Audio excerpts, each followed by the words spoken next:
The early dawn was born, her fingers bloomed. When morning-born dawn touched the sky with her fingertips of rose. When young dawn with her rose-red fingers shone once more. Okay, guys, those are 3 different translations of the first line of Book 2 of the Odyssey, which we talked about last week. And the reason we wanted to start with this line of this particular book of the Odyssey is that description of the dawn rising, every time that comes up in the Odyssey, the dawn is described in exactly the same way. Those are 3 kind of, there are slight variations in the translation, but the kind of old-fashioned translation going back to the 19th century, which is a very recognizable, almost in the English language now, is Rosy-fingered dawn. Yes. When early-born, rosy-fingered dawn appeared. And those adjectives, early-born, rosy-fingered, have almost become cliches within English poetry. I mean, it's like the wine-dark sea, which has given its name to an awful lot of novels in the English language, but actually goes back to Homer and the Greek word oinops, right? Perhaps meaning wine-dark. But it's interesting, isn't it? Because it reveals a translator's dilemma here in the Odyssey. That if you read it in Greek, and if you read it in some translations, the poem is full of apparent repetitions. The same adjective or epithet next to the same person all the time. Poseidon, the earth shaker. Or Describing the god. godlike Odysseus, or noble Odysseus. So, or owl-eyed or grey-eyed Athena. So there are all these repetitions, and actually in the Emily Wilson translation that we're reading from, they're actually a lot less apparent than they would be if you're reading translations more from the past, actually. Emily Wilson tends to suppress the fact that these are precise repetitions in the original Greek.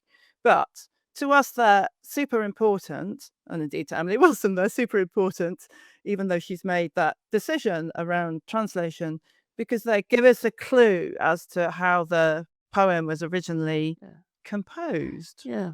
I mean, I think that Wilson thinks, and I can understand why she thinks that those repetitions kind of get in the way for the modern reader. Oh no, it's not the wine-dark sea again, for heaven's sake. But there's a loss in suppressing them, because it does take our eye off one of the clues we get to how the Odyssey started out in life, really, which takes us back to bardic culture, oral composition, the idea that there's no fixed text, but a series of bardic improvisations on a theme, which these epithets, and also not just epithets, but more kind of generally repeating formulae about how you describe a sacrifice or how you describe a feast or whatever, which they're all a clue to the composition. And in fact, there are sort of moments where whole scenes, as we read on, we'll discover that whole scenes tend to be repeated. So every time somebody sacrifices something to the gods, or every time somebody lays out a feast, we'll notice strong similarities in how it goes. And at this point, it just feels like it's a good idea to use the opportunity to think about how these odd little repetitions in the text move us towards trying to understand this long backdrop to how the Odyssey became a written text, but drawing on hundreds and hundreds of years, possibly, of, as Mary just said, of oral poetry, of bards who could not read or write, memorizing and improvising long poems. And the Yugoslavian aspect is fascinating. I'm going to say, take us to 1930s Yugoslavia, Charlotte. Well, there was this amazing classicist called Milman Parry, an American guy who traveled to Yugoslavia as it was then, Bosnia-Herzegovina, and worked with Yugoslavian oral poets, bards who were improvising long epic poetry about the sort of Yugoslavian past.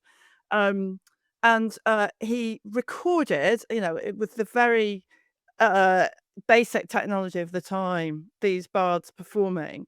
And he understood and saw that these bards were doing something incredibly similar. So they had formulaic phrases and scenes that they could insert into the poems that use as a basis for the poems that Mm. they were improvising or memorizing, a bit of both.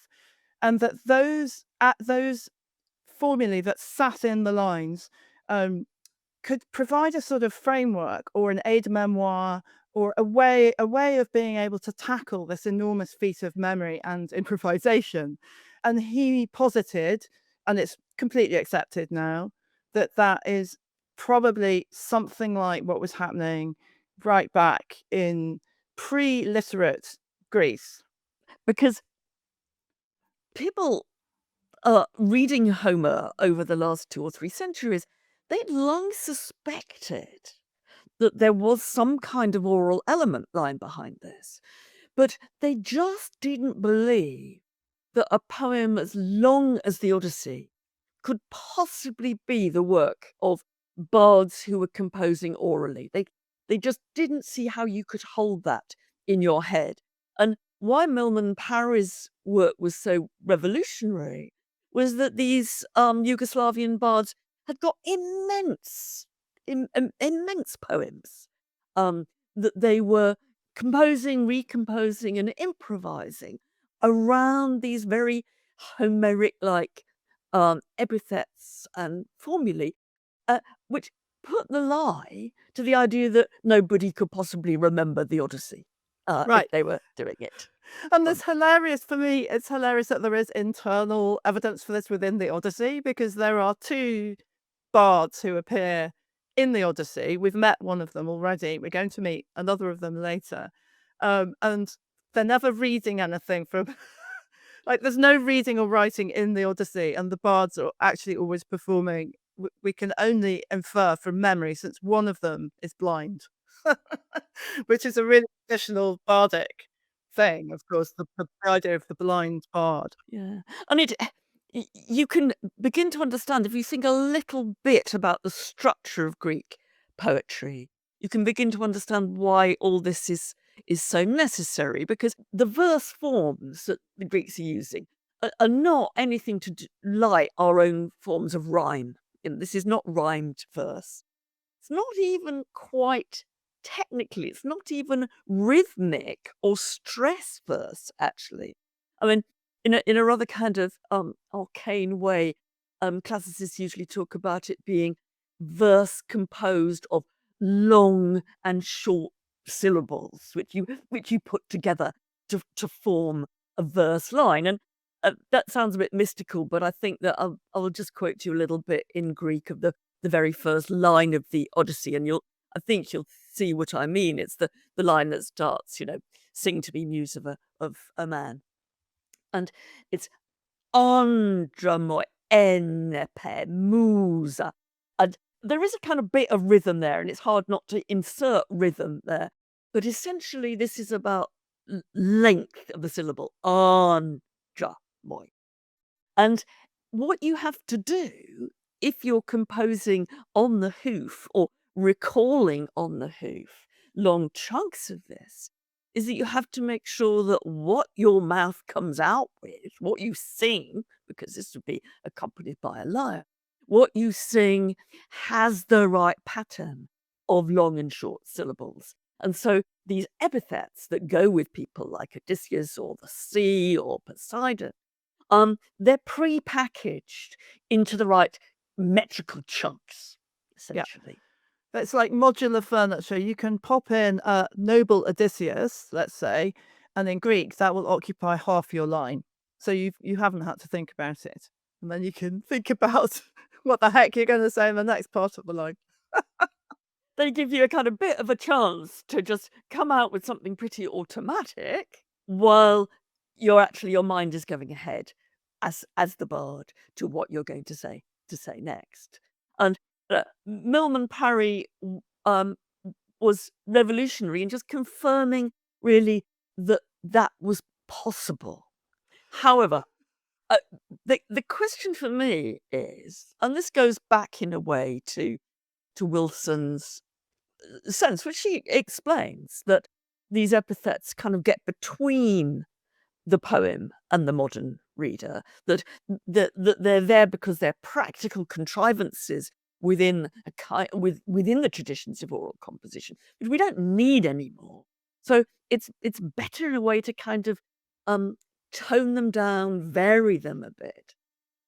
Now, I see that point, and I think sometimes you can think, not I have to say, when you're a student and you're translating this from Greek, it's always great, just a bit. You're a bit like a bard. You come to a line that you've read before, and you think, "I can do this," and there is a sort of sense of déjà vu in some of these lines. But I mean, the question I want to put to you, Charlotte, is they are formulaic epithets. They repeat. Do you think there's more to them, though, than just being what the poor old bard shoves in because he's trying desperately to think what the next line's going to be? Well, it's a question about which scholars really, really still disagree. And in fact, a lot of what we're talking about today is really fought over. And, because we're seeing to sort of tackle the question of, say, where does that leave Homer? Who was Homer? Still a very difficult question to answer. But you see, I've got a great fondness for the repeated epithet, because even though I can see Emily Wilson's point that it makes the poem seem incredibly foreign and weird to us modern readers, but I quite like the weirdness and foreignness of it. A lot of people have pointed out that sometimes these, like you say, Mary, sometimes these adjectives seem a bit dead in their context, so that saying that someone is godlike or noble is a bit meh. Sometimes people can be described as a particular characters have maybe likely to have a particular set of epithets associated with them. Some of them are interchangeable. By the way, Odysseus, the word polytropos that we discussed at length in the first episode of the book club, that belongs to him, and that is repeated many, many times. By the way, his wife Penelope is never polytropos, and she's never swift-footed. So there are some things that characters can't be. So sometimes they seem to just be applied in contexts where the character isn't doing the thing that the epithet says they're doing. But one in the very end of the Iliad, a poem that we're not talking about right now, but anyway, just Hector is dead, right? And he is the great hero of Troy, basically, Hector. He's dead. It's a tragic scene. It's really extraordinarily sad. And he's described as Hector, tamer of horses. And Which is in a how he's way, often described. I mean, which is one of his things. It's one of his, right? Exactly. Yeah. And in a way, it's a stupid description. Like, he's not going to be taming any horses right now. But to me, I just find it heartbreaking. It's it's a moment of tragic irony. Yeah. Because this guy is dead on the field of battle. He's not going to be taming any horses anymore. Maybe he should be. So I think there can be moments where the sort of the fact that it seems inappropriate actually adds something. And it does make me wonder, like, whoever wrote this down or they, he or she, we don't, but how pointful was that? How thoughtful was that? Was this deliberate, or is it just someone flinging in an adjective that is associated with that character? I mean, do you have to have a view on it, Mary? Well, another example, which also I'm bringing from the Iliad, I have to say, it's about Achilles. Achilles, the great Greek hero, the great enemy of Hector. And his epithet is repeatedly swift-footed.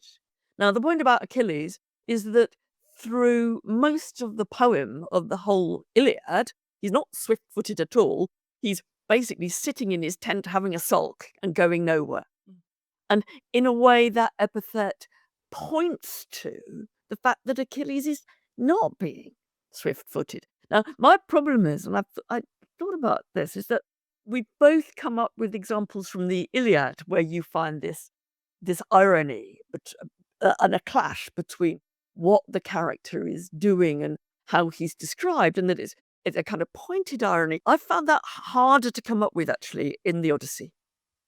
Yeah, I would agree with you. And that also begs so many questions about whether the Iliad and the Odyssey come from the same brain, which, we are in very deep water here. And this is why we just wanted to pause and think at this particular point, because once we've established that this poem is orally composed with these formulaic building blocks, and comes from this big oral tradition, that also starts to get us into the question of, well, like, was there anyone called Homer? At what point was this written down? There's no doubt, I think there's now no doubt that there's some sort of oral element here, but there's still a space left for, even if not someone called Homer, who was a blind poet of Chios or one of the many other places that claimed Homer to be their very own. There's a space for an architect of the Odyssey that we now have. And the question is where that architecture starts to take place, because you've got a very long time span here. I mean, the events, the fictional events, let's say, of the Odyssey, as they're described, they are notionally in Greek prehistory. They are in the Bronze Age. We don't know when or if the Trojan War took place, but if it sort of did, the Greeks thought it was sort of 13th, 12th century, right? So you've got that on the one hand. You don't have an written alphabet in Greece till the end of the 8th century. Now, the Bronze Age cultures of Greece, Mycenaean and Minoan and so forth, that we're going to come and talk about in a future episode, they had their own form of writing, but it wasn't an alphabet. The Greeks borrow an alphabet in the 8th century. Now, these poems can't have been written down till then, actually. And the question is what the relationship is between the Bronze Age background, how long you think these bards had been going on in these very similar terms between, let's say, the 12th century and the 8th century, and when after the 8th century, the poem, the Odyssey, and we could do the same argument for the Iliad, when did the Odyssey kind of get written down in the broadly the same form that we have it now? And that is a big question, and is also a big question, there's a big question about how long it went on being tampered with, as it were, altered, how far there was a kind of oral tradition side by side with a written tradition. And the finally, in the end, the jury's out on that. I mean, I will give you my hunch, Charlotte, and then you tell me what's the matter with it.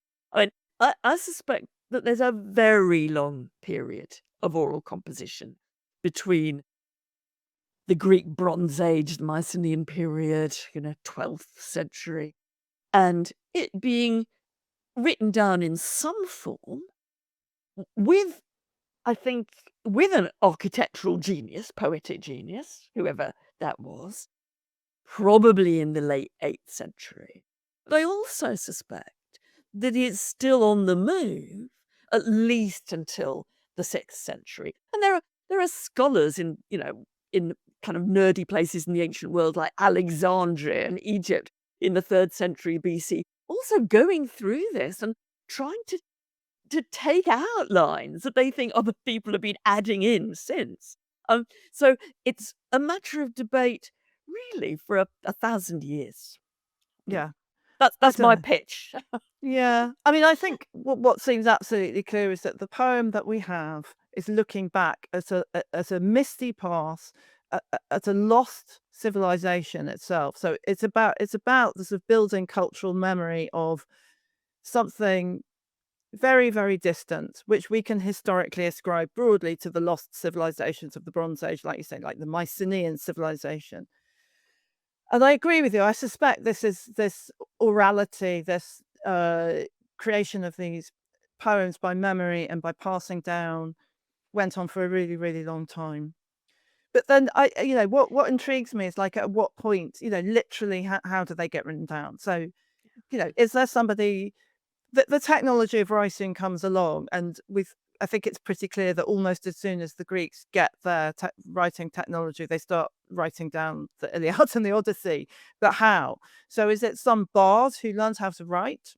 Is it a bit like Parry and Milman Parry, who transcribed, like someone with a pen writing it all down, working with a bard?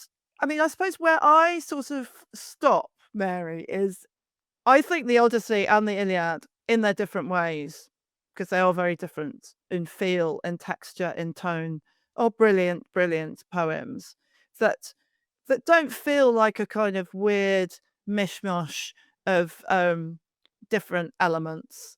Uh, they feel like fully composed, architecturally extraordinary works of art. And particularly the Odyssey with it's such a complicated poem. It has so many flashbacks, stories within stories. We've talked about this, and we're just gonna get more of that as we go on reading.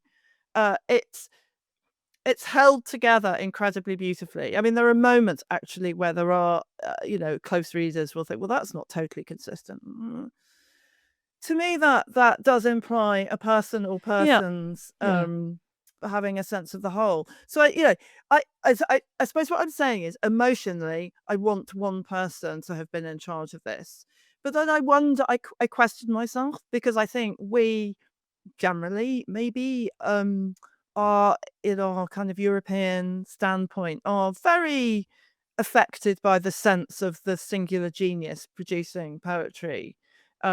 You know, but it doesn't have to be that way. And Emily Wilson, in her introduction to her translation, points out that there are amazing long form TV series in our current culture that are built by teams. And maybe a showrunner, but there's going to be a writer's room, and it doesn't mean that stuff is great. So I think maybe I need to put my brain more in the place of, it doesn't have to be just one I person.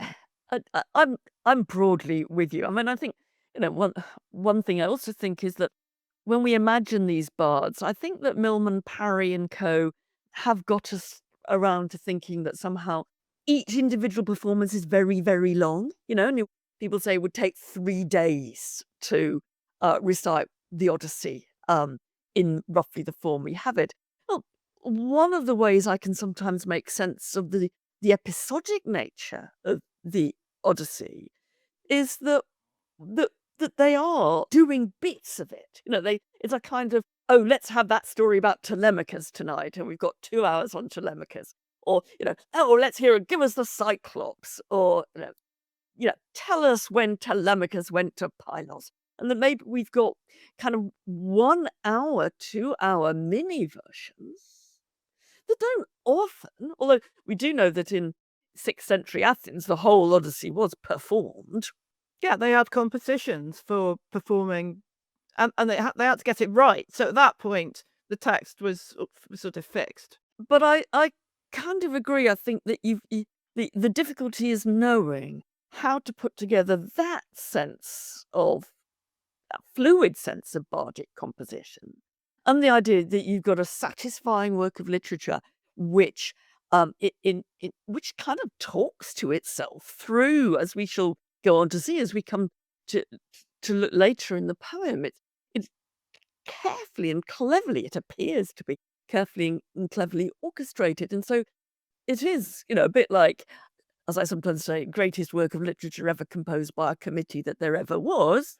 But I can't get out of my head that that committee's work was very carefully minuted, and there was a very smart editor on this, because I don't think it quite makes sense of just saying, "Oh, it just grew, didn't it?"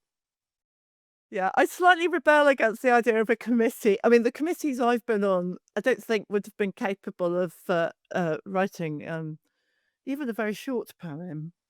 Um, Something in my poetic soul that can't bear the idea of a committee. But it's, hmm, I mean, I think what's worth, if to me, just as we were talking, I was thinking, the Odyssey is so much a poem about poetry. It's so much a poem about what it means to perform. It's a poem about what it means to tell stories. And the fact that there are bards inside the poem, it give us a wonderful clue as to what the original performances of the Odyssey might have been like. And we met Phemius already on Ithaca, who was telling stories of Troy, and they were so moving and so sad that Penelope said, "You've got to stop that. I don't want to hear this story." So, there's a sense that it's really in a world without other forms of entertainment. This is what you want to hear. This is what's moving. This is exciting. This is what the community sort of builds itself around in terms of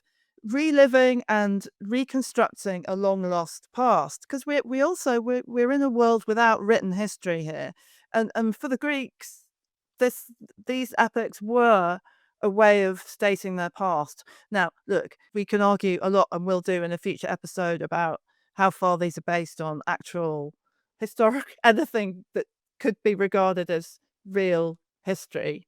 But these are about some kind of cultural past, and what I love about the Odyssey is it's so much about that in itself. So I think the overall conclusion is that We is don't that know.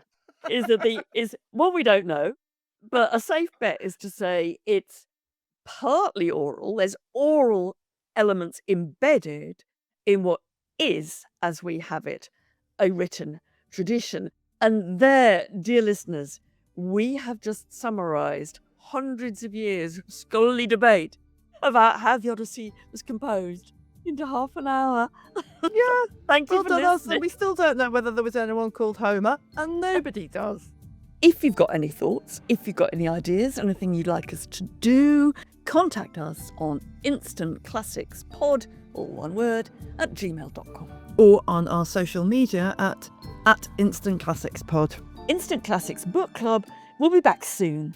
And in the meantime, head to the main feed for more from Instant Classics. See you next time.